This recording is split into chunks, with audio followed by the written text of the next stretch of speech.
And good evening, ladies and gentlemen. Welcome to the Taker 2 Takeover, formerly Taker 2 Takes Over and Jay. Tonight we're talking about wrestling as we come live from the Hamilton Radio Iron Horse Films studio right here in Hamilton, New Jersey. And I want to thank everybody who's tuning in. And tonight's special calling guest at 9:45 will be none other than legendary referee, Dangerous Danny Davis. And we're going to be taking your calls before Danny comes on. Let's talk about what's been going on lately. Of course, Money in the Bank pay-per-view was this past Sunday. Some good matches there. Brock Lesnar, of course, the Beast in the Bank. Becky Lynch dropped one title, but she's doing good. Then Raw came on. We got a 24/7 title, which is, I guess, the updated version of the Hardcore title. Caught a little bit of SmackDown, and sometimes, I've been a fan for 40 years. I've been watching for a very long time. Sometimes it gets a little bit unbearable to watch, but, swallow that pill and we watch anyway. But what else is going on? We had a moment of silence for a minute. The 20th anniversary of the passing of Owen Hart. Owen is always missed, loved.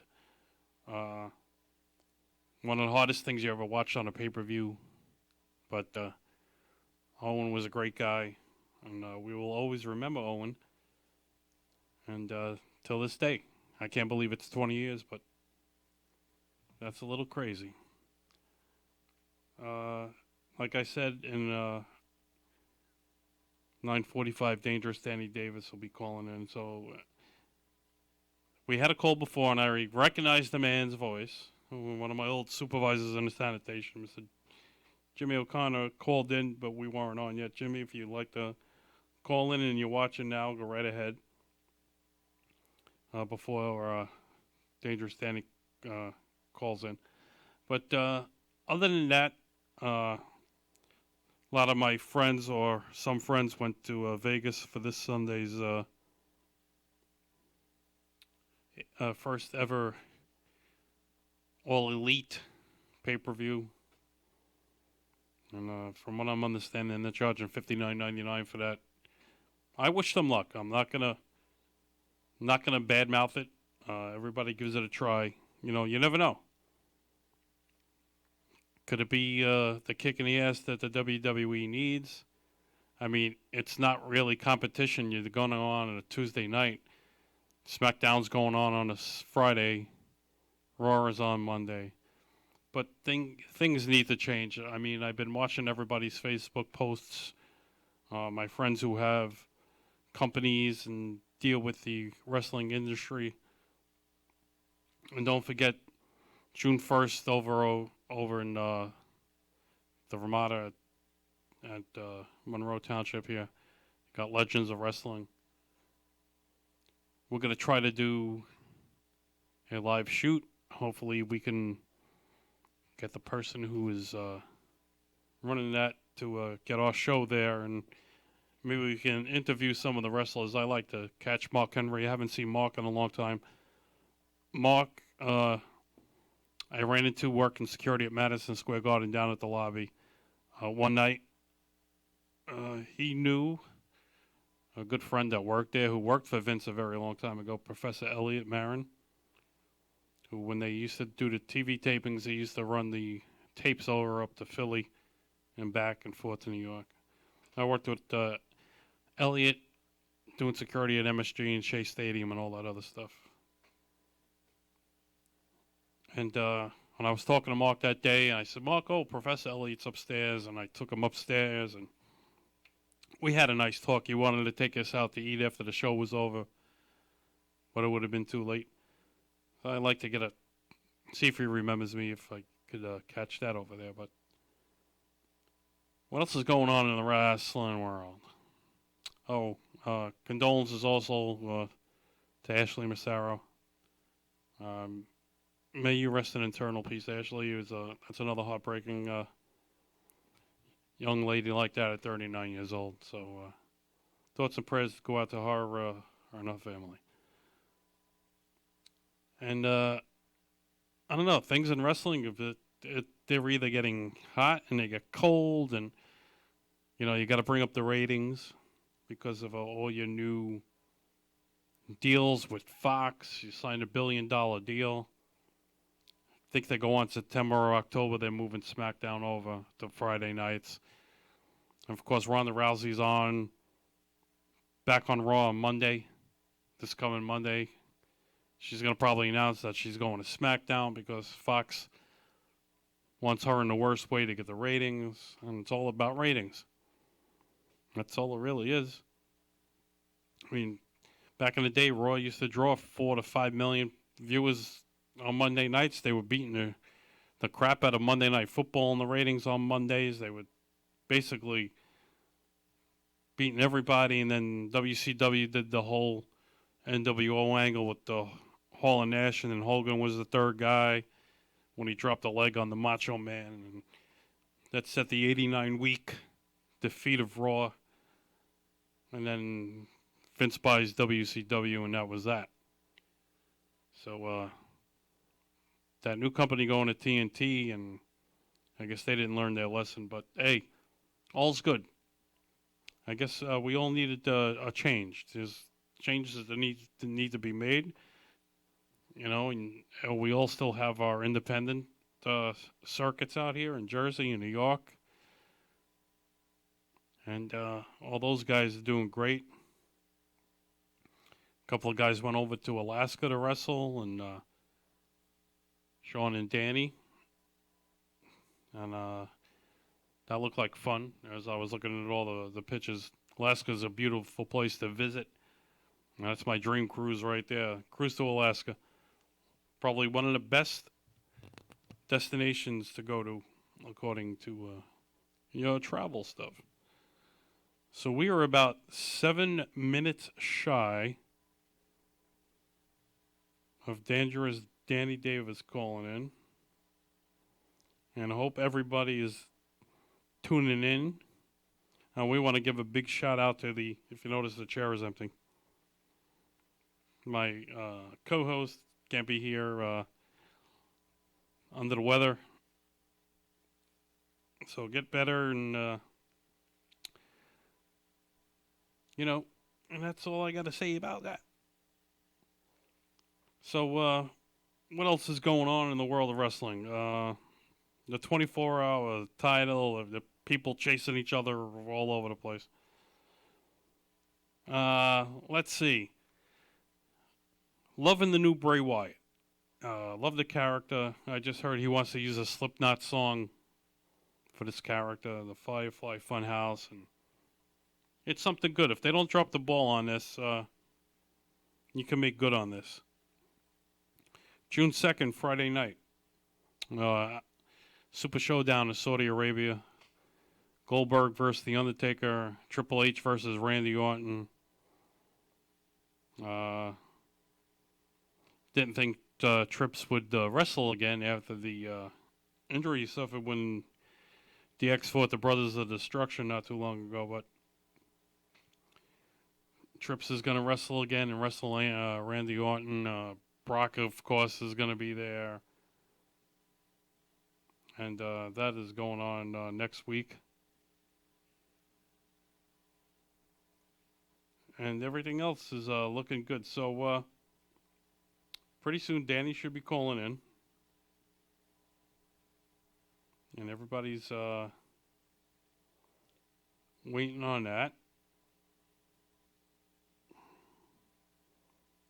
Hey, JP, Joe Panero, another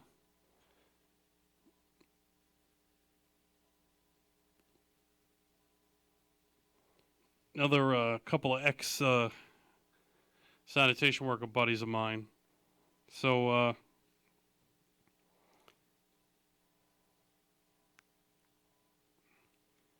call in 609-807-2492. Danny should be calling in soon. And if you have any questions for that man, you can call in. And we'll be taking calls. And it looks good. What else we got going on? WWE should be in the area not too long from now. If I'm looking at their schedule with their live shows. What do we got here? Hold on.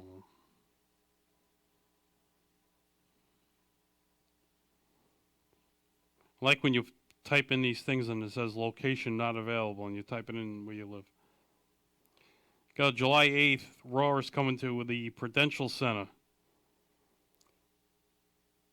In Newark, New Jersey. July 14th, Extreme Rules is right here in Philadelphia. July 19th out in Reading, PA. July 20th in Wildwood, New Jersey. July 7th in Wilkes-Barre, PA. Oh, they're hitting the area. July 15th in Poughkeepsie. July 6th in D.C. Yeah, I'm not seeing... Those are the only things close to the New York, New Jersey area at the moment. I love when people complain about The Undertaker signing a new deal and the guy is old. Man's 54 years old. If I was in that shape at that age, I'd be still wrestling myself. Looks in better shape than I do. And I'm 2 years younger. So how do you like them there apples? All right, what else? I'm trying to think of. Dolph Ziggler reappeared last night or the other night on SmackDown, beating the crap out of Kofi Kingston. Good to see Dolph back again. Yeah, he was going to that other company, a lot of people said. Must be fake news if it's on Facebook. Who said that? Right, Gene? That's all everybody says. Now, if it's on Facebook, it's got to be fake news. It's all fake. It's all fake. Gotta give a shout out to my son, Nicholas. What's up, kiddo? Love you. See you Monday. Don't forget. Coming out, we'll go see the Avengers Endgame.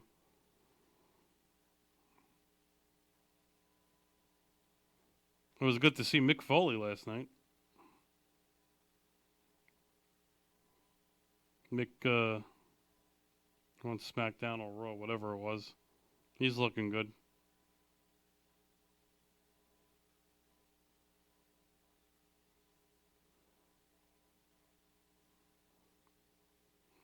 I don't know, something going on with the phone? Somebody said they were trying to call.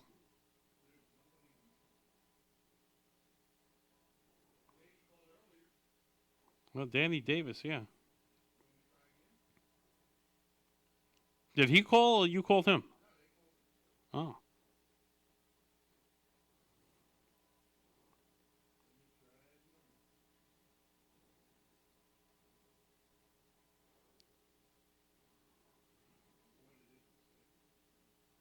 Yeah, it's probably the weather. We had some...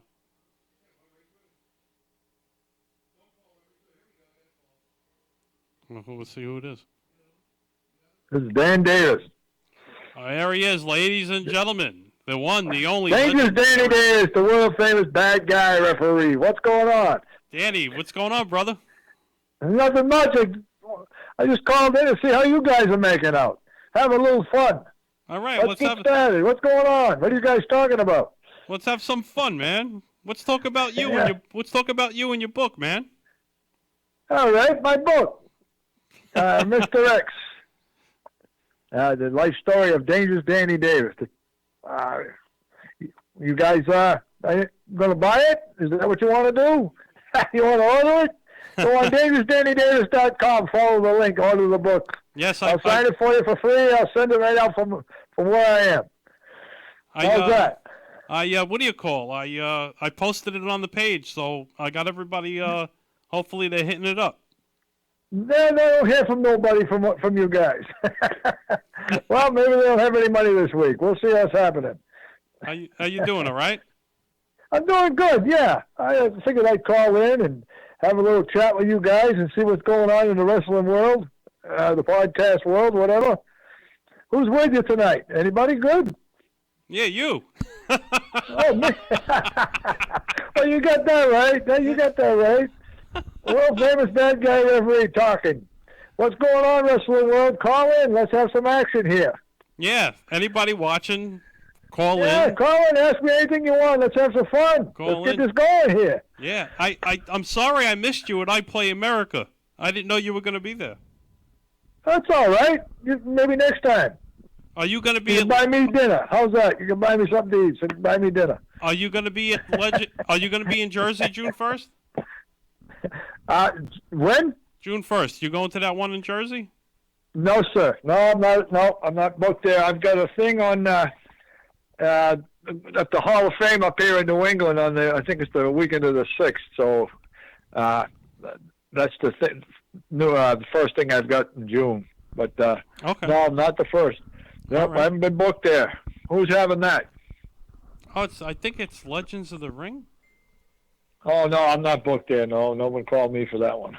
Okay. Oh, Well, that's I all saw right. Well, I didn't even I didn't even know that was going on. Really, to be honest with you, I saw. I've been pretty busy trying to push this book and talking on doing some podcasts with people. Yes. As you know, I was at the '80s Wrestling Con down there in New Jersey a couple of weeks ago with Tommy Ferrero. There, we had a great time.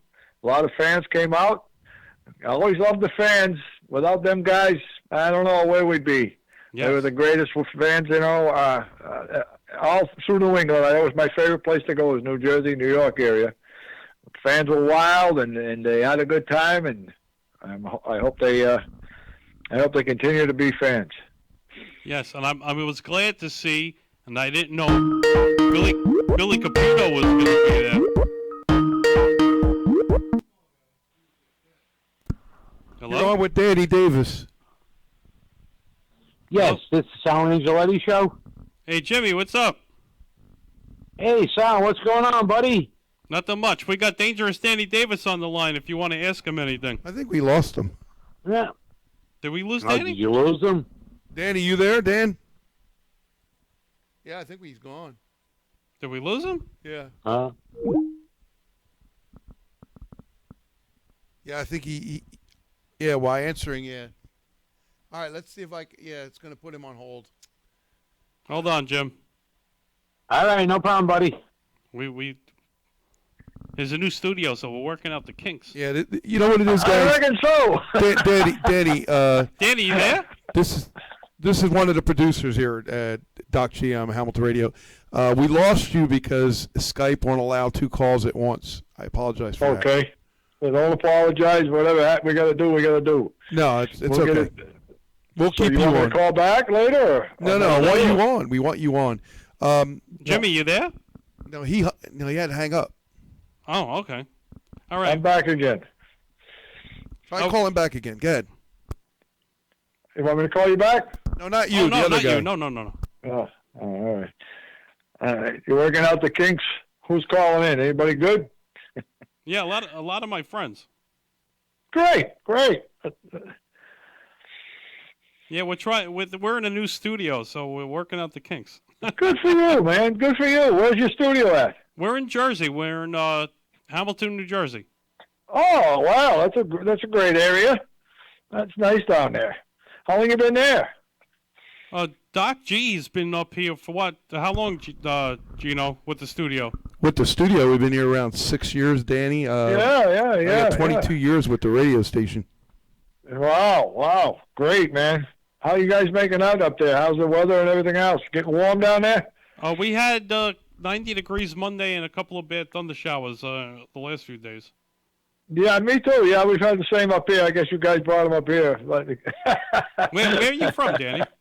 Yeah, it's all right, man. You know, the weather's getting warmer. I love summers, man. The winters I don't care too much about anymore. Yeah, no, I don't like the winters.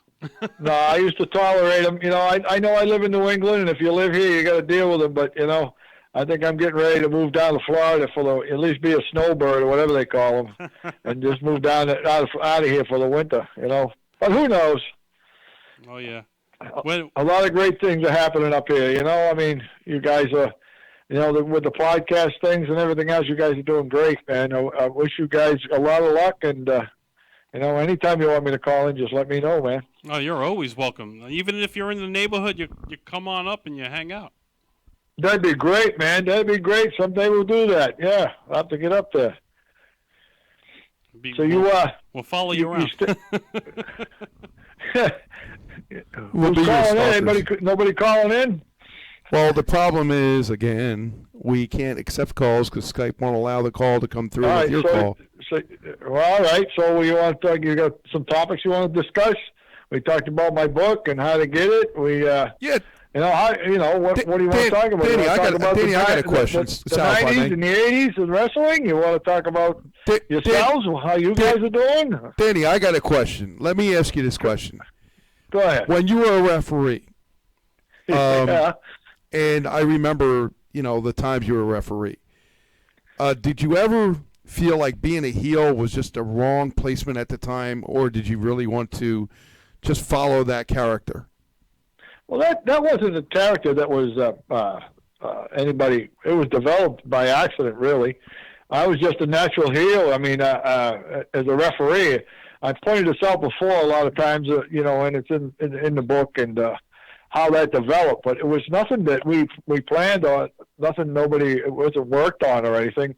What I would do is, back in those days, everybody wanted to be a babyface, including the referees, and they didn't want any heat with the fans. Yep. You know, and everybody knows what that is nowadays, heat with the fans. So, you know, if there was a controversial match or something like that, I would always volunteer to do it. I didn't care, you know. And when I did matches, I would just treat the babyface and the heel the same. And if babyface, I was reprimanded for pulling the hair. The heel was reprimanded for pulling the hair or punching, and the babyface did it, I'd reprimand him just as much. And I wouldn't show any favoritism. And I guess someone caught on to that, you know, and said, and then they started working me with controversial matches, you know, and because they were running out of finishes, you know, some new stuff was being developed, and finishes were, you know, so they could come back in a cage or you know, some kind of other match, you know, Texas death match or whatever it was, whatever they wanted. So knowing that I wasn't afraid to, you know, get heat from the fans, as it were, you know, they picked me to do it, and I was happy to do it. You know, even with the midgets, you know, sometimes when we worked with midgets, the referee wouldn't want to do a lot of funny stuff with the midgets, like getting bit in the ass and, you know, getting slapped or whatever. I wouldn't care. I would just do it, you know, and I guess I just developed into, you know, that character. And again, the rest is history. You know, after that, they did the big move with me, and I wasn't even aware that they were going to do that until, you know, like a week before it happened, you know. So, you know, you developed. Your answer to your question is no. I was never afraid to be a heel. No, I enjoyed it. But did the referee character develop into the character for wrestling that you wanted to be? Or, yeah, well, you know, the character for yeah. You see, I had to follow it. I had to follow the characteristics of that character. You know, I mean, if I had won a match, you know, I did win some matches, but you know, the big matches weren't important. What was working is, you know, this cocky referee, and I was, you know, turned into a wrestler. Everybody wanted to see me get my ass kicked. So when they bought tickets to see that, you know, we made sure that they got their money's worth. And, you know, I would, you know, get my ass beat by George Steele or Tito Santana or Jake Roberts, whoever I was working with, you know. But I would, you know, we would build the match up. I would just, you know, do my interviews. And in fact, on my page, there's a thing with George the Animal Steele and myself in a steel cage down in New Jersey there in the Meadowlands. Back in, I forget what it was, 88 and 89 or something like that. And it's on someone found it and I posted it on my page. It's quite an interview. People should go to my page, Dangerous Danny Davis, and on Facebook and like me there and go through and see some of the stuff that's on there. I've got some interviews. I got some matches, on there. I've got a lot of information and some big things are happening for Dangerous Danny Davis, and to keep up with it, people should go on there.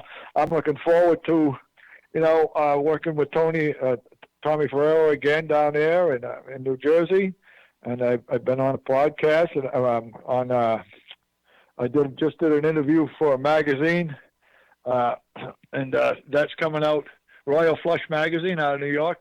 That article's coming out on the pretty soon in that magazine, and it's on my Facebook page. Again, you people are missing out if they don't go on there like me and find out what's going on with Dangerous Danny Davis. That's a big magazine up there in New York. Yes, it that is. Royal Flush Magazine. We talked for hours, and they cut it down. They sent me some of what was printed. It was approved by the editor, and so I guess it's going to come to fruition.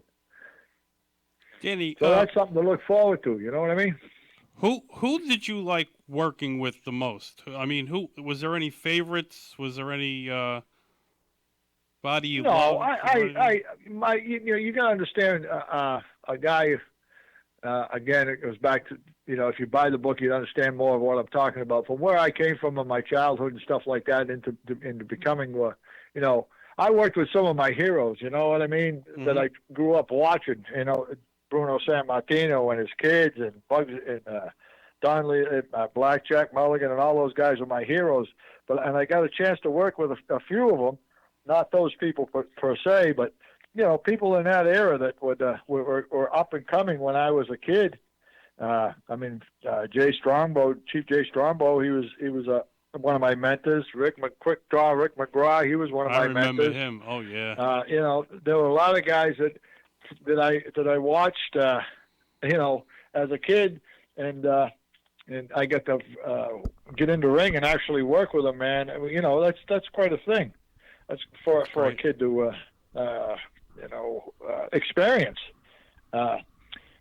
George Steele, of course, we had a little run with him, and then of course, Iron Mike Sharp was another great guy that I worked with. They were all great guys, and in that business, in the wrestling business, everybody works together, and you do your job, and everybody gets over, and everybody makes money, Right. And so that's I fell right into that, and I enjoyed it. But to say that there was one favorite, WrestleMania 3 was probably my most infamous match, But I had some great matches after that, but nothing on that scale, Obviously, and the WrestleMania is the same way today as it was then. It was the big blow off, for everybody. Yep. It's come a long way. It's come a very long way. Yeah, it's a long run. It was a hell of a thing that, and I say this all the time. Those were the days, man, of wrestling. There's never going to be another time like that, You're right. And to be part of that, and 40 years later, still talking about it. And you watch sporting events now, and there's a bad call by a referee, and Danny Davis's name come up. He goes, "Who's that? Danny Davis over there making those calls as a referee?"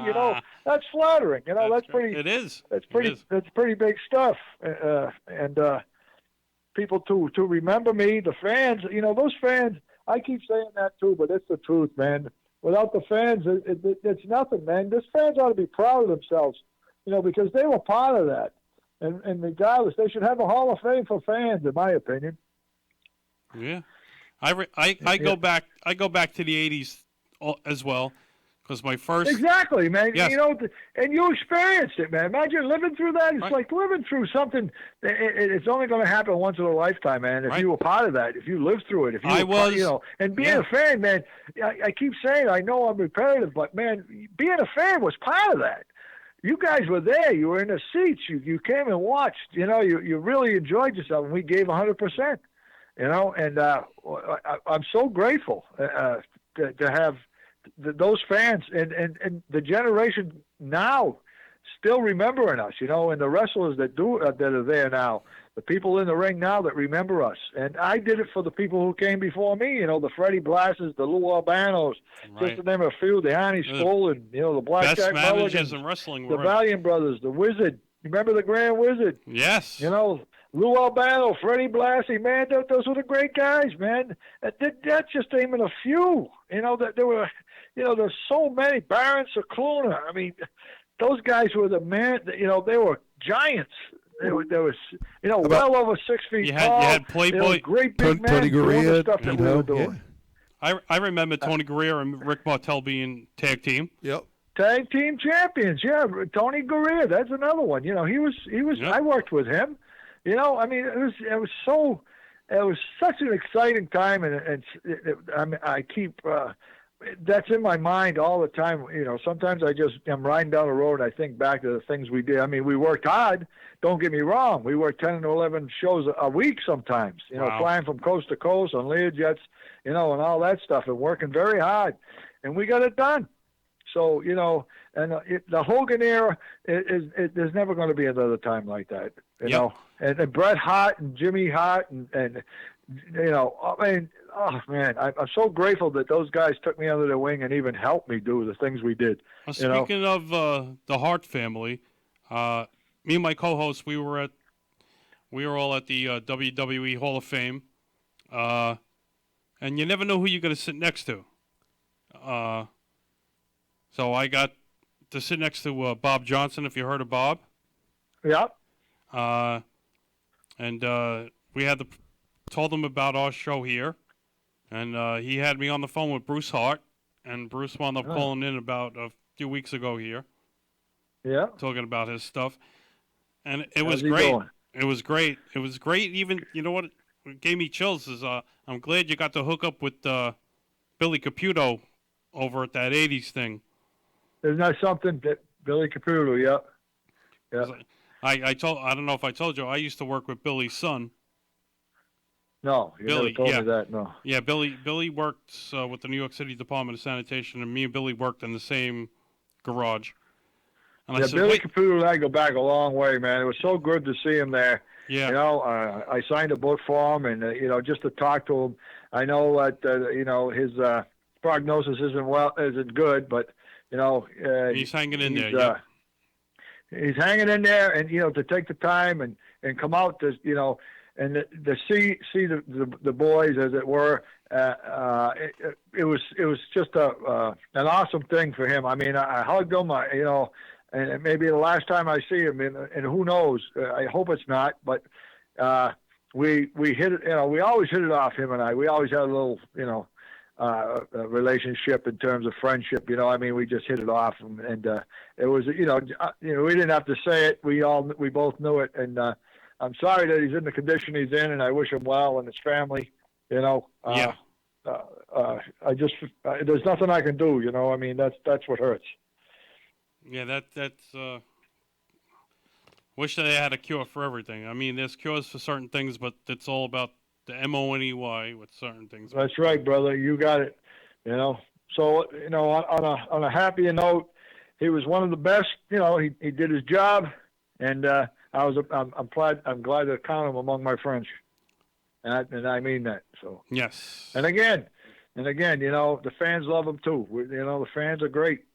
I keep saying that, I know, but I don't know if you realize how important the fan base is to our sport, any sport. Yeah, exactly. Yeah. There's a lot of there's a lot of heat. I was told at the beginning of my career, by the guy who helped me get started. He said, he'd take me out there and he'd say, if there's one thing you got to remember in this business. If there's 10 people or 10,000 people out there, you give 100% every night. And he explained that these people work hard. They got 4 kids, they got 2 kids, whatever it is. At them the ticket prices were $30, whatever it is, but that's $100 and some odd dollars plus parking, food. And these people are working hard. They're not doing what you're doing. They're working. They're living hand to mouth, check to check. And if you go out there and disappoint them like that, you don't belong in this business. So when I went out in that arena, anybody I worked with felt the same way. And if they didn't feel that way, I would give 100%, even if they didn't. But most of the time, and I'd say 99.9% of the time, we both gave 100%. And, you're putting your life on the line every time you go out there. I don't know if the fans realize that, but I guess recently there's been some deaths and stuff like that. But, anything can happen in that ring at any given time. And, you put your life on the line every night. And to see the fans out there and cheering you on, makes it all worthwhile. People say, it's a dirty business sometimes, and people ask me a lot of times, well, if it's so bad, why are we in it? And I said, I love to perform. I love to give back to the people, and the people are the fans. And you guys were great. Hey, Danny, I got another question for you. Sal, if you don't mind. No, go ahead. The other question I have for you is, do you remember the 2020 show with John Stossel when he said that wrestling was not real? What was your opinion of that? Because I knew that it was real, but it was scripted. And I thought that was a little that's where they dishonest. were wrong. That's where you were wrong. See, in my day, it wasn't never scripted. No one ever gave you a script, said you got to go out there and do this and do that. It's not like today. Today it's different. Everything is scripted. No, that's what I'm saying. With today. Oh, today. Yeah, today, yeah. I guess it is, yeah. So in the olden days, it wasn't scripted. No, so when Stossel said that, he was wrong. You know who was going over, and who, again, but we never. And the interviews were off the cuff, man. We did our own interviews. There were nothing written out for us. We did generic it's all improv, interviews. Yeah. We did the ones that were, we knew the towns we were going in, who we were working with, and stuff like that. And we treated it like it was real, like it was a shoot, And we made up our own interviews. We never had it scripted out. We never had you say this and don't say that. And when we went out to the ring, we knew who was going on. We'd had a match. It was, and we told a story, and hopefully the people enjoyed it. And but again, we gave 100%. That's what's missing today. Nothing was out there saying you can't do this move, do that move. It did start at the end of it. There were guys that said, "Oh, don't do this because I do that, this and that, this and that." But when we were hot and heavy, if you watched the matches, a lot of people did the same thing. We just did it better, or not as good, but we still tried it. Mm-hmm. So no, but I guess it's different today. I've heard stories, when I go to the independent shows where guys went out and said things they weren't supposed to say that wasn't on the script, and they get hell for it, or get fired or whatever. But it wasn't like that in my day, man. Danny, that's what's missing today. I think that's what's missing. There's no, these guys don't have any charisma. They don't know. I can't say that. I take that back. They don't allow them to show what they can do. They don't allow them to do an interview off the cuff. They don't allow them to say the things and maybe it's because of the programming. The networks don't want it, and they have to be careful what they say. And the only way they can get the deals is to go along with what the networks want them to do and not want them to do. But in our day, we were making history, man. We made history. Think of the stuff we did. We did things that were never done before, man, and we made it work. And we were making history. Myself, I made history. I was the first guy to ever do what we did and make it work and be as successful as it was. We made, and it was just fantastic. And they don't have that today. And you're absolutely right. That's what's missing today. There's no, I don't know what they call it, charisma maybe, or self. Putting them, I don't know what you would call it, but it was such a fantastic thing that how we did it and how it was executed and stuff like that. That goes back to the old days, when the old real, back in the 50s and 60s they did it that way too. So, it just carried on from there. I mean, it evolved. The arenas got cleaner. They got bigger crowds, et cetera, et cetera. You couldn't come in with torn shirts and looking like a bum. They asked you to dress a little neater and have shoes polished and look presentable because you were in their face. In my day, you were in airports every day. You were renting cars every day. You were going to hotels every day. You were meeting people every day, and so you had to change. That changed a little bit, So, again, it evolved a little bit, but we never did. Today, I don't understand today's wrestling, and that's because I'm not in it, It has changed, like you were talking about the 80s, and my first live WWE event was when the Sheik beat Bob Backlund for the title at the Garden. That was my first Really? house show as they would call it, I guess. Then Yeah, a house show. Yeah, New And, York was the place to be, though. If you made New yeah. York, if you worked at Madison Square Garden, you made it in the And wrestling business. I That went was to a back lot of then, shows yeah. at MSG because when I lived in Brooklyn, it was easy to get to. So Yeah. it was great, And then the month after that was, that's when Hulkamania started, and then you had, Yep. then you Yeah, had that all was the these beginning different of- eras. That You was had, the beginning of the light went on. yep, You could see it. From that minute on, we knew the light was on, and everybody wanted to be around Hulk Hogan. Everybody wanted to work on his card. It just took off. And Vince McMahon, you got to give it to him, man. But he, we don't always agree with what he did or how he did it, but he did it, man. He's a billionaire. He brought the wrestling business into the 21st century, and he had the foresight to do the things he did. And again, a lot of people hated him. There were people that wanted to kill him. That's right in and his probably life. still do. But Look, how was that Huh? first? How was the first WrestleMania? How did it feel in Madison Well, Square it's kind of Garden with all weird. those It people? was kind of like just a regular show because it wasn't it was pay per view, but what they call it back then, closed circuit TV, and it didn't work very well because it wasn't. It's like you guys in your new studio, you got to work the bugs out, and that was something new. It was just being developed, and a lot of it went dark on people and stuff like that. And that try to buy it and get it on the screens and stuff like that. They had to go to arenas or stuff and movie theaters to see it and stuff like that because that it was was like- cabled in. Yeah, and like it the went second dark. one. A lot Yep. of it, the whole thing it just didn't work. But but it was you could see something big developing, but it didn't develop that well the first couple of WrestleManias. It was kind of like a house show, It wasn't really, and they saw that they foresaw what was going to happen and how to deal with it, and it improved, and they went with it. And WrestleMania was 3 just- was the big one. Do you think WrestleMania 3 in the big stadium like that set the tone for the rest of them going into big stadiums and stuff?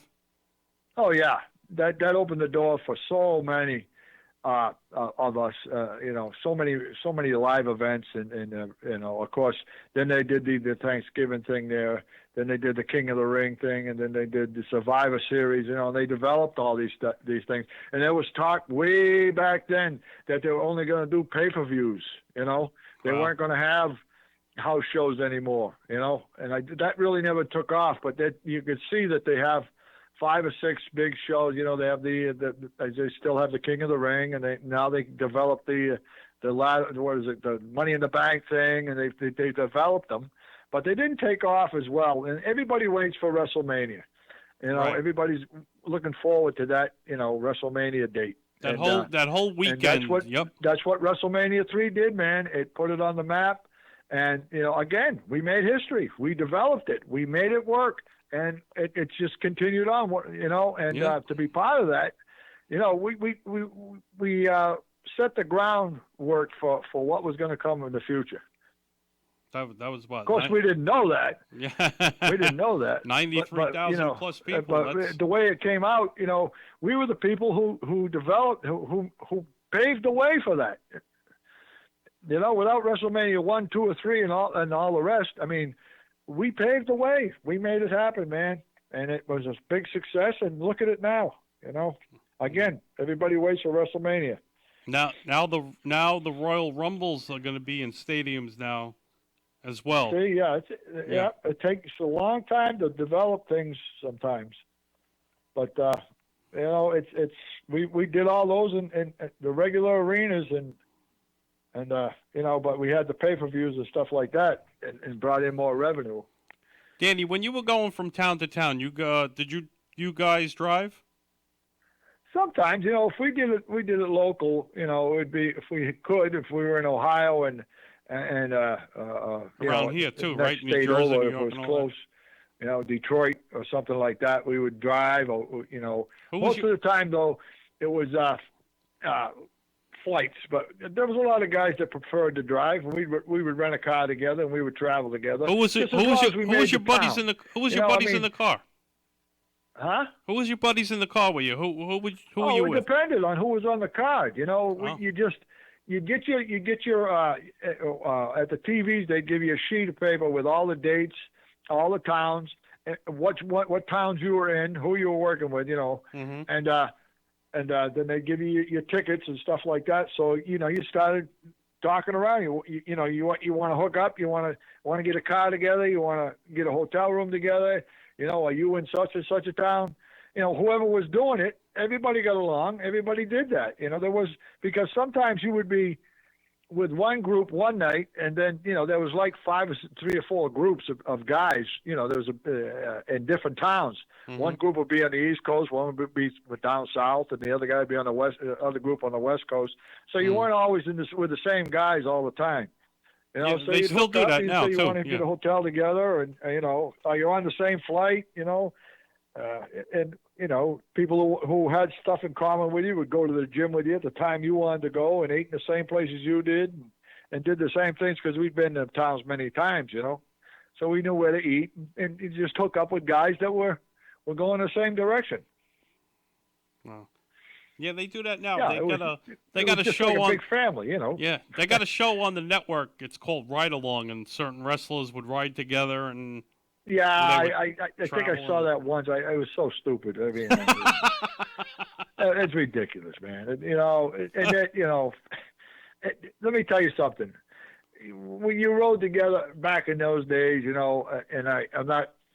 There was, usually some guy had a case of beer and sandwich meat or something like that, and or something, and we'd stop at a place to eat, and one guy wouldn't pay for it, he'd sneak out or something.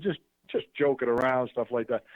And there's some stories I could tell you, like Nikolai Volkov, God rest his soul. First time I rode with him, we were going for a while. We were in California. We were going somewhere, and we decided to rent a car. It was me, him, and somebody else. I can't remember who it was. So we had a long ride. We get out of the show. We got ready. We got in the car. We're driving. It got to be 2 or 3 o'clock in the morning. And he's over in the passenger side, and I'm driving. He says, "Yeah, if you get tired, let me know." I said, "Jesus, thanks a lot." I said, "I'll let you know." He says, "Yeah, I'll just give you a slap and wake you up." That's great. But they try anything to entertain. I guess, I don't know. It just does. Some of it works, some of it don't. It's great. It's all. I wish I was there. Oh yeah, man. It's a lifestyle that again, that's very hard to keep maintained. Mm-hmm. You get, if you're sick, your kids are sick, your kids are graduating school, the picnics. I mean, the school plays. Holidays and stuff just like in the that. family, Thanksgiving, Christmases. You're missing all this stuff. And but it's life. It's part of your life, and it's very hard for the people at home to understand, and wait for you. So a lot of families, a lot of guys lost a lot of, got divorces and stuff like that. But again, it was people don't see that side of it, and. So you sacrifice every day, and it's there's a song out, and I always think of that. It's the lonely street of dreams, man, because it is lonely out there sometimes. Sometimes it's cold and lonely, and you're hungry, you're sick, and you're out there, and you got to go out there and work. Or you're injured, I got a concussion or a broken bone, and you're still going out there to entertain the fans. People think you're nuts, but you're there every night, and you got to be there. Again, because the fans are paying to see you, and that's it. And that's what So you got did to you- keep in the back of your mind. And How sometimes long- it's very difficult, and How long sometimes were the it's days, very Danny? lonely and hard. But you persevere and you get through it. And when you go overseas, though, when we went to Middle East and stuff like that, man, it was really, really tough. And a lot of guys cracked, a lot of guys just went off the deep end, and there was always some prick there to push them off the edge, too. You know what I mean? You some guy get a phone call from his wife, and she's pissed off at him, and da-da-da-da-da, he's having a bad time, and some guy would say, just push him off the edge, and he'd crack, and he'd start fucking just going off and stuff. But anyway, we all got along for the most part, and That's great. It's all history, and a lot of them are gone. You know, I mean, it's too bad that, you know, we lost so many, and it may have had something to do with it. You know, the hard work and the traveling and all that just caught up with them. How many days did you work?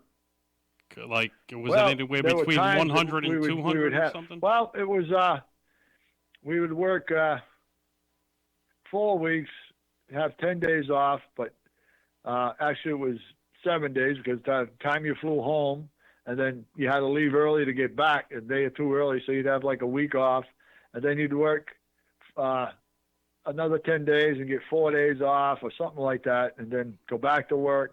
But you did, you know, most of the time when you had the 4 days or the 10 days off, they'd want you to come and do interviews, you know, for towns, Mm-hmm. you know, and sometimes they would just rent a whole a hotel or an arena, and you would go stay in the hotel and go out and do interviews day after day, you know, just because it was such a big, you know, operation that you had to be there. So sometimes, you know, you would spend your days doing interviews and for the next month or so, you know, just to keep up with everything because there were so many venues, Wow. you know. So you would have actually no days. So to answer your question, we would work sometimes 300, 280 days a year or more. Wow. You know, it was tough. And we would do, as I said, we would do 10 or 11 shows, and you say, how can you do 10 or 11 shows in a week? Well, you get up on a Friday, you do a matinee, which is in the afternoon, and after the show, you get on a Learjet and fly to the West Coast and do a night show, and get on a Learjet after that show and go to Texas and get up the next morning, do a matinee, get on a Learjet, go to Canada, do a night show there, get on a Learjet, fly back to to Boston, and do a matinee there and on Sunday, and then, you know, do a night show somewhere else. I mean, so, you know, you're working all this. I mean, that's tough. That's a tough schedule. Wow. That's insane. Yeah, and we did that almost every week, you know. And you say, how do you do it? You just do it. I mean, you're sleep deprived. You're hungry. You don't get a decent meal. A lot of guys cracked because they couldn't work out, you know.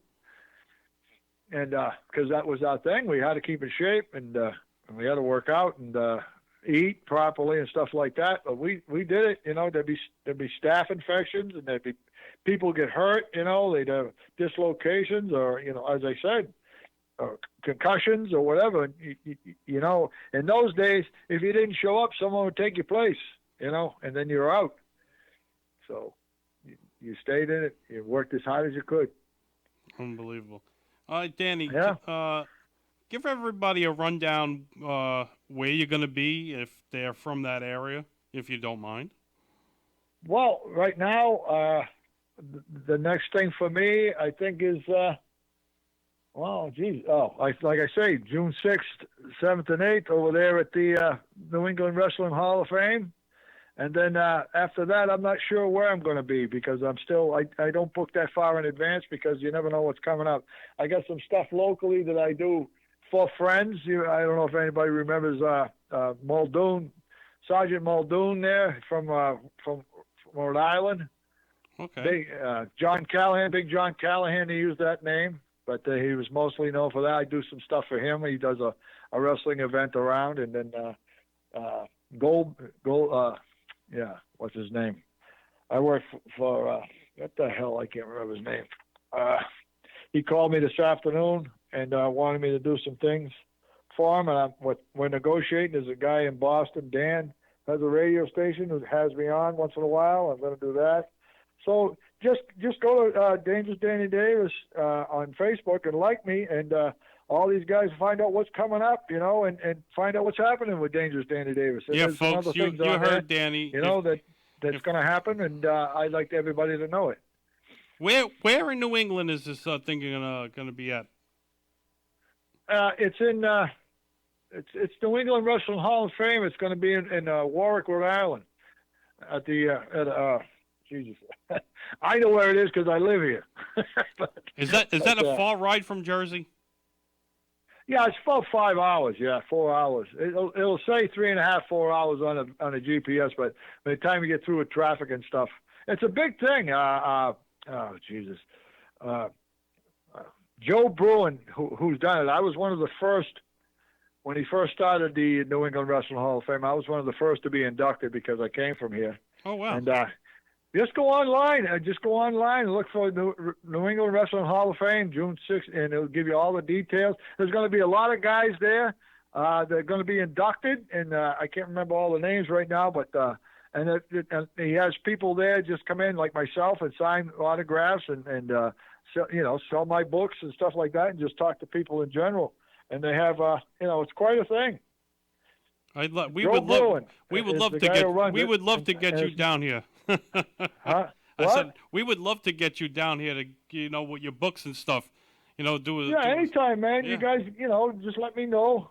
Give me a couple, a heads up, and I'll let you know what my dates are available. I'd be glad to come down. Yeah, I don't put anybody off. If we can do some things, we can do some things. We talk, we'll make a deal, we'll come down, and we'll get it done. I'd be happy to do it. Yeah, we'll definitely. And the same. I hope to see stay you in down touch. here. Maybe you come up for the Hall of Fame, Wrestling Hall of Fame in New England here. Yeah, we'll try to work something out with that. I'll keep in touch Yeah. with you. We'll always stay in touch, and you're always welcome to call in anytime you like. Just let me know. Yeah, man. The door is always great. open to you, my friend. All right. I'm glad to hear that, and thank you for having me on. Danny, we appreciate you, and thank you so much for everything you've done. All right. Keep in touch now. Yes, we will. Ladies and We'll gentlemen, see. the one We'll and see. only. The one and only. Get all your listeners to like me on Facebook, man. Dangerous Danny Davis. That's right. I liked you. Yeah, I know you did, man. That's how we hooked up. You're a good man. I don't care what the other Sal says about you. That's right. It was great seeing you in Atlantic City that day. I'll never forget that. Yes, we had a good time, man. Yes. And we'll do it again soon, Sal. Yes, Danny. Thank you so much, brother. All right, brother. You take care of yourself. Have a good great night. Bye-bye. Ladies and gentlemen, that was the legendary referee, Dangerous Danny Davis. Great guy, sweetheart. We definitely going to work with him in the future, for the foreseeable future. See if we could get him right. Gino, where are you? Mic yourself up. I'm over here again. Yeah, it would be cool if we could try to do a thing at what do you call? Friendlies.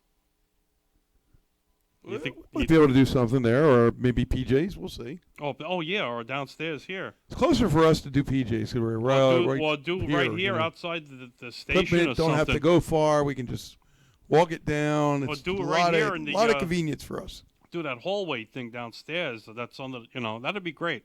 We could definitely do the hallway thing. It's it's not protected by the weather, but you got at least you don't have no sun there.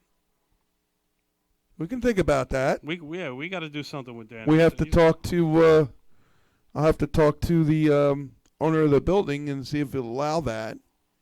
But that might be a good thing. We go into thing. the pancake house and we'll have some beer and pancakes.